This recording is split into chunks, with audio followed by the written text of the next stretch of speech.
Nouvelle semaine d'actualité vis-à-vis de la Russie, présentée par votre propagandiste russe préféré.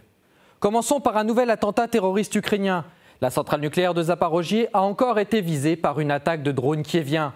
Les autorités russes contrôlant la centrale nucléaire de Zaporojye depuis mars 2022 ont annoncé que le drone n'a causé aucun dommage sur le 6e dôme de la centrale. Ce n'est pas pour autant la première fois que l'Ukraine attaque la centrale, que ce soit par des bombardements ou des drones. Le silence de l'Agence internationale de l'énergie atomique, l'AIEA, en dit long sur la provenance du drone.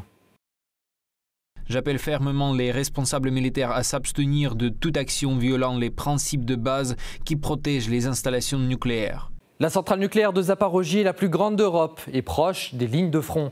Et l'Ukraine et la Russie s'accusent mutuellement de frapper l'installation au risque de causer une catastrophe nucléaire. L'Ukraine, comme de nombreux pays occidentaux, a toujours assuré que la Russie attaquait sa propre centrale. Sincèrement, comment prendre ces propos au sérieux ?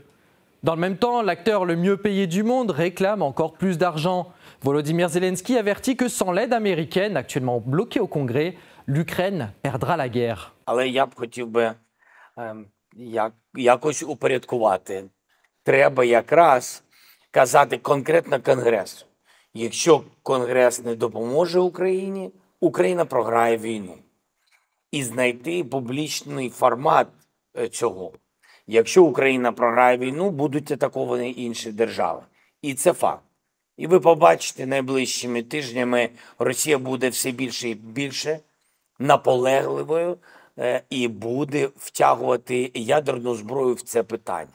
Les républicains s'opposent à cette aide, demandant à juste titre un meilleur contrôle des dépenses de l'Ukraine et un montant moins exorbitant, alors que les États-Unis souffrent d'une inflation galopante. En plus de cela, les problèmes au sein de l'armée ukrainienne posent des questions. Les limogeages se succèdent à Kiev du fait de l'échec cuisant de sa contre-offensive et de son recul constant sur la ligne de front.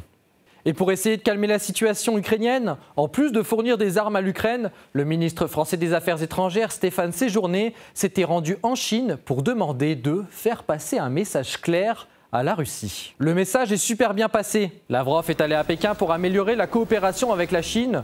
Objectif clair, la désoccidentalisation des institutions et mode de fonctionnement à l'échelle mondiale avec un parti pris sur les BRICS. Frustré depuis Abidjan, Séjourné a réagi à la visite russe. Ce n'est pas aujourd'hui notre intérêt de discuter avec les responsables russes, puisque les communiqués qui sortent, les comptes rendus qui en sont faits, sont mensongers. Par ailleurs, grâce à LCI, nous savons qui sera le nouvel acteur qui tiendra le rôle de James Bond et qui sauvera le monde des méchants russes. Aujourd'hui, le terroriste s'est approprié qui a l'arme nucléaire, il est au Kremlin, il s'appelle Poutine. Le seul James Bond d'aujourd'hui, c'est qui? C'est peut-être notre président de la République. Emmanuel Bond, de son nouveau nom, va pouvoir nous sauver de l'apocalyptique ogre russe. Et comme tout James Bond qui se respecte, il soutient des nazis. C'est ce qu'a annoncé un soldat russe s'adressant à tous les Français. Слушайте внимательно.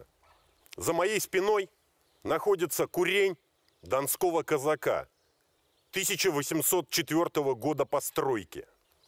Его хозяин, казак Николаев, участвовал еще в первой коалиции, а позже со своими братьями пил кофе в парижских бистро и купал коней в сене.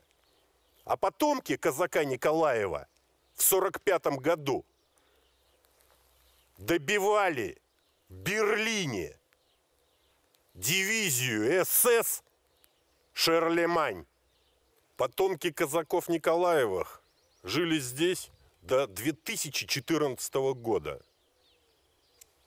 пока украинский снаряд не прилетел в этот курень.